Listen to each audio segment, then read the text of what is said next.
I just nobody really even gave me this advice, but one of the best things I've learned is that like take the time to do the work. Sometimes we get so excited when we join new things that we just want to go through it as fast as possible. And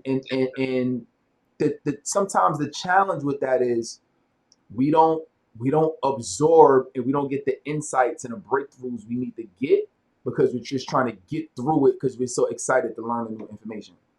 Right. Give me three Right. characteristics of who you need to be in order to achieve your goal. Your let's say your revenue goals, because that's the biggest thing you want right now. So Yeah. how much monthly revenue? How much do you want to make per month? So focus from the vision and then the execution of the plan on that vision. So, but you said, but you feel like you're not focused because what? You don't have the clarity, like you're not sure what to do. That's just a mindset. That's just a limiting belief because the past didn't work out. But guess what? The past is not going to work out because you don't have the amount of knowledge and information and resources you have today, right? You know, like partnerships is a resource. Like having coaches, I'm a resource. This program is a resource now. So now, what you unlocked for yourself is information. You unlocked partnerships. You unlocked a peer group. You unlocked a lot of resources when you joined this, right? So for you, if you feel like, okay, in order for me to be focused, I got to be very clear on what I should be doing day to day. Then what question, what solution what solution do you need to find out in order for you to start being more focused? Like what should you be, what do you need to figure out? Just the energy, the overall energy. Like I already identified them as my fun time friends, but I've been caught over here a lot more than I want to be. There you go. Boom. So then what you need to so then that's one thing to make sure that you limit, right? If you have more things on your calendar, you probably wouldn't be over there as much because you're working on stuff. Right. Right. You feel what I'm saying? You see how all this is tied, is integrated, right? It's all tied together, Yeah. right? No, So that's literally it. you feel what I'm saying? So put everything that you need to do on your calendar. So now when your friend says, "Yo, come through, let's do this," you be like, "Nah, bro, I gotta work on. I got yo, matter. I might be free Friday night. I slide through Friday, but I gotta work on." You feel what I'm saying? Now you got your schedule and you know when your gaps are or when your play time is, and then when your work time is. Right. So So what did you you? can. So let's tackle it, right? Yeah. So that goes on. So part of your day to day, what you need to be doing right now is making sure that you feel 100% confident in what you put inside of that playbook. Because what the playbook is designed to do is to give you that confidence that you can go into the world and you can serve and you can help. You know who you're helping, you know how you're helping them, you know what their problems are, you know what you need to do, you know how your program is structured, you know how to articulate because everything in the playbook is messaging, right? So Yeah. how everything that you wrote inside of that playbook, you should be able to say to somebody on the phone. Everything you wrote inside of that playbook, you should be able to say to somebody in an email. Everything you wrote in that playbook, you should be able to do a webinar training or Facebook Live or Instagram Live and talk about it in that way. That's the purpose of the playbook, right? It's to structure your business, it's to structure your program, and it gives you the messaging that you need in order to and you need to use in the marketplace. Mm-hmm. Does that make sense? So then if you're not clear, yeah. So part of it. So after that, after you feel good about it, and let me clarify this before I move on to the next part. Feeling good means if we have this when we have this conversation again at some point in the future, or I ask you about it, because I'm definitely gonna ask you about it again. The next time I ask you about it, you're not confused. Right. Like that's really what it comes down to, right? So if you're still confused, you still need to work on a playbook. It, Yeah.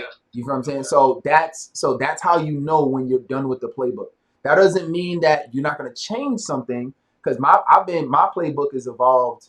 My personal playbook has evolved easily throughout the last 4 years, many times, probably at least a dozen times. It's changed, in the last few years, right? And it's because, oh, you know what? I can add this. I can do this. I want to add this. Or Yeah. I think I want to add coaches. There was a point in time, I think you might have heard me say this, but there was a point in time where there was no playbook. Right. There was a point in time we didn't have coaches. We didn't even give replays. There wasn't even a Facebook group at one point. Yeah. You feel what I'm saying? So how did all of that happen? Is because I went back through the playbook and I said, what else my people need? What else my people need? What else my people need? What else kind of help they need?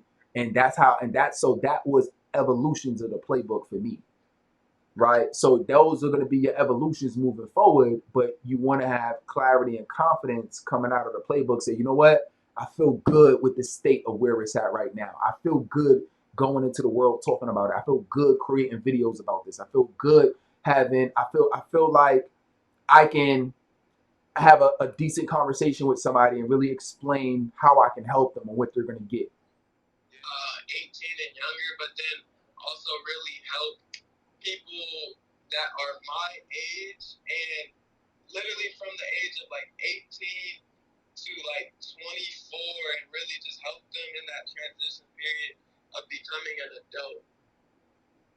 Got it. So I would have you focus on helping the people become an adult, like helping your people become an adult, and maybe it could literally just be discovering your purpose. Like don't you know what I mean? You ain't got to overthink it. Discovering your purpose.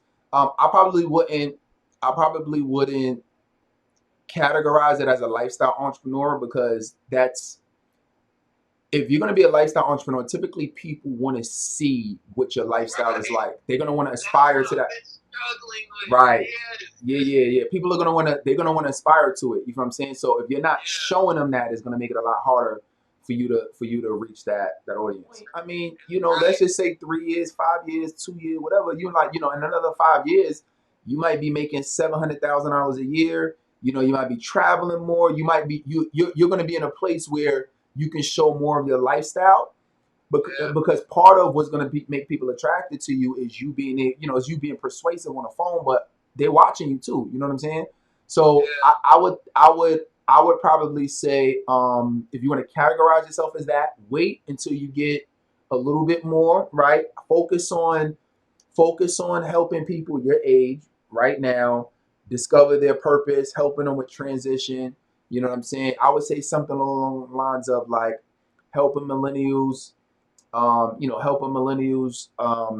discover their purpose or something along that lines. Because what that allows you to do is that allows you to flex your entrepreneurship muscles. If somebody wants to jump into entrepreneurship, you feel what I'm saying? That allows you to help people get clarity on terms of what they want to do. That allows you to help people put together a plan. So it gives you the elements of being able to help people your age or around your age really discover and do what they want to do and work towards it.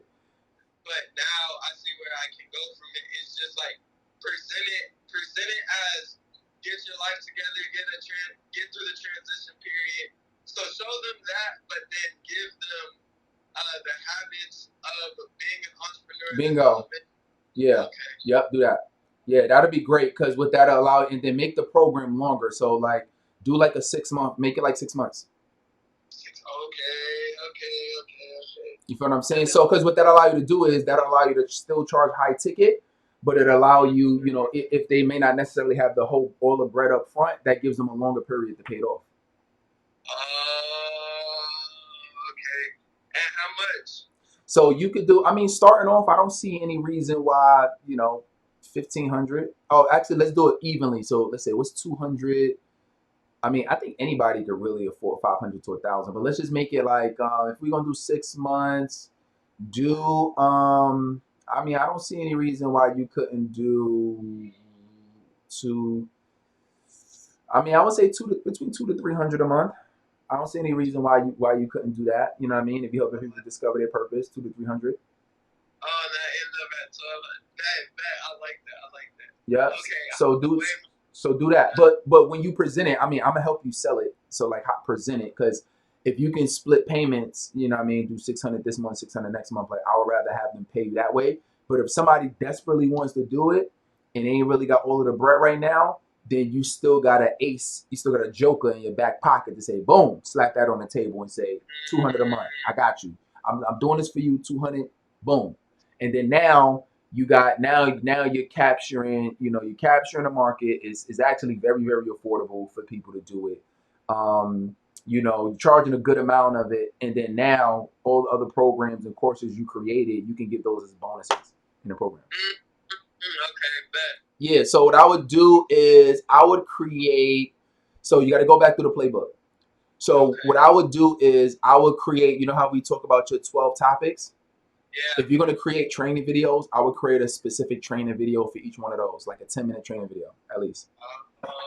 The reason is because when you do group coaching, somebody's going to come in, but they may not necessarily come in at the beginning. Great. Right? If somebody you might be doing a particular training one week, but the topic you're talking about might come in at week 10, or it might come at topic 10, not necessarily topic number 1. But when you have, it's kind of like our PCS certification, videos, right? Like we start at the Yeah. beginning in terms of, understanding your topic and then all of that, right? And then we don't, you feel what I'm saying? So I would create all of your videos. I would create your 12 videos. I would create that as like a course. And then now you have a course that's in line with what you're actually, teaching them.